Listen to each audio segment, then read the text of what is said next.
the races, or rather the races that were. We saw in this election this red wave sweeping across the country, and that is no exaggeration. President Trump winning every single swing state. He won more than 90% of the thousands of counties across America, shifting in favor of Trump. You can see some of those indicated by red dots across your screen. That's a huge improvement from 2020. He was able to flip counties that haven't been red in decades, some in 150 years. And he's seen support in demographics where some thought it was unthinkable. Joining us right now to talk more about it, of course, the next steps for President Trump and where the Democratic Party goes from here. Republican strategist Matt Klink and Democratic strategist Tad Thomas. Thank you both for making time on a Saturday. You could be watching a game, I'm sure. Matt, President-elect Trump announcing Susan Summerall Wiles as his chief of staff. This is historic. She's the first woman to ever hold the position for the White House. Then there's the call with President Biden, or rather the meeting on their transition of power that's going to be happening this Wednesday. Elon Musk reportedly in calls allowed to overhear Trump's conversations with Vladimir Zelensky. So in terms of these next 72 days, what do we expect to hear and see? Will he start acting presidential before he's actually in office? I think you're already seeing that, Adrian. But first of all, thank you for having me on a great Saturday. Look, I think you're seeing the start of a next Donald Trump presidency already. He is intent to hit the ground running on day one of his administration.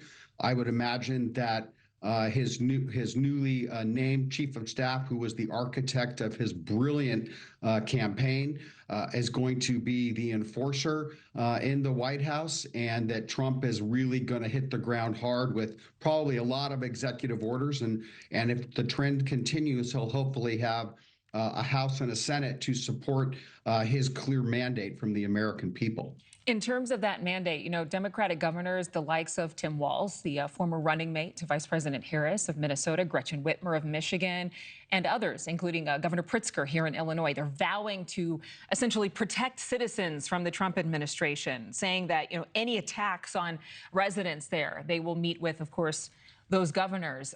Protect them from what, Tad? What are these governors talking about? You know, they're talking about the immigrants that are in their communities. Even undocumented immigrants in the United States have rights. They have rights to due process. They have rights to attorney. They have rights to claim asylum in many cases. And what President Trump, or incoming President Trump, has said he's going to do is have a deportation process that's like no one's ever seen before, and deport millions of immigrants. And so what they're saying is that they're going to ensure that the immigrants that are in their communities, that have been contributing to the societies, contributing to the economies there, are going to be entitled to those rights. But I mean, in terms of the real threat, I guess I'm trying to give our viewers, and some of them might feel this way, they're concerned about what it is that a Trump presidency means for them living in their states. And so what is it exactly that the president could do to disenfranchise people from day one?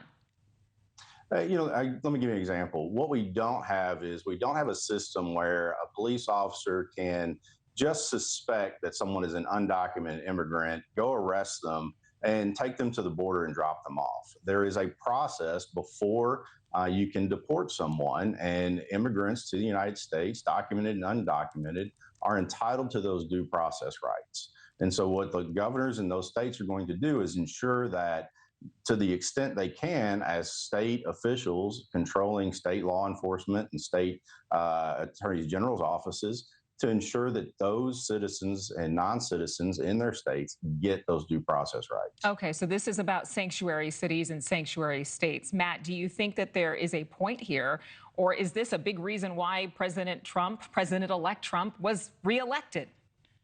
Yeah, well, look, I think, Tad is right. America is a country of laws, and and obviously the rule of law will prevail here. But I do note the interesting shift. You asked a question about citizens, and the first thing that he jumps to are people that are in this country illegally.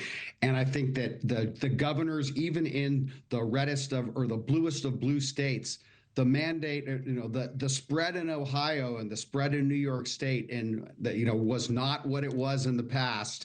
And the status quo clearly is not what the majority, overwhelmingly so, of the voters in this country want. So I would just say loyal opposition is great, but vocal opposition to preserve the status quo of open borders under Biden-Harris, good luck with that. It's going to mean a better 2 years for the Republicans when they control everything in Congress. Matt, I want to actually follow up with something because, I mean, you bring up a point, and I think that a lot of people were anxious heading into this election, and some, especially those who didn't vote for President Trump, are anxious heading out of it.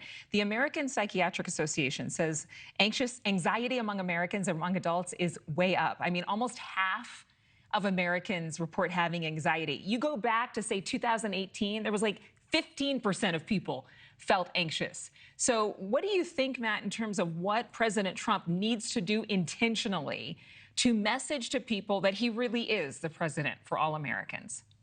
Look, I think that, Adrian, Donald Trump was elected to shake things up in Washington, D.C., and the mainstream media and the Democratic Party establishment, of course, they're going to have a collective freak out because their gravy train and their attempt to influence America for policies that are not popular, at least for the next 4 years, is going to come to an end. So what Donald Trump can do is he can talk about the change that's going to happen and how it's going to ultimately help the American people. And a lot of the collective freak out, I would point the fingers back at our educators and at the news media, who use incredibly hyperbolic language to talk about Donald Trump as a fascist and a dictator, that the American people thought it was ridiculous on its face, and they voted that way last Tuesday. Tad, I want to give you the final word, especially since this is my first time having a conversation with you, but also just to make sure that you guys get equal airtime. What do you think the Democrats have learned, as tough a lesson as it was, that can be taken forward into the future to make them a better party? The biggest thing is communications. We really believe that we have better policies. We have better economic policies. We have better immigration policies. And we're not communicating those well to the people that really need them. There's no question that if Donald Trump gets to implement all of the policies he claims he is going to implement, that he claimed during the campaign, they are going to hurt the people that voted for him. A national sales tax is terrible for a lot of the people in rural counties, lower income. It's going to be harmful to those people. So, what the Democrats learned, number one, is we have to communicate better. But you're going to see a lot of soul searching over the next couple of months and looking at the data to really see, why it is we did not communicate well. Yeah, it's for sure, especially on immigration. You mentioned better policies on immigration. I think the American people have spoken, and that's certainly a place where they do not agree. But again, it's America. We can agree to disagree. Matt Klink, Tad Thomas, thank you so much. Thank you so much.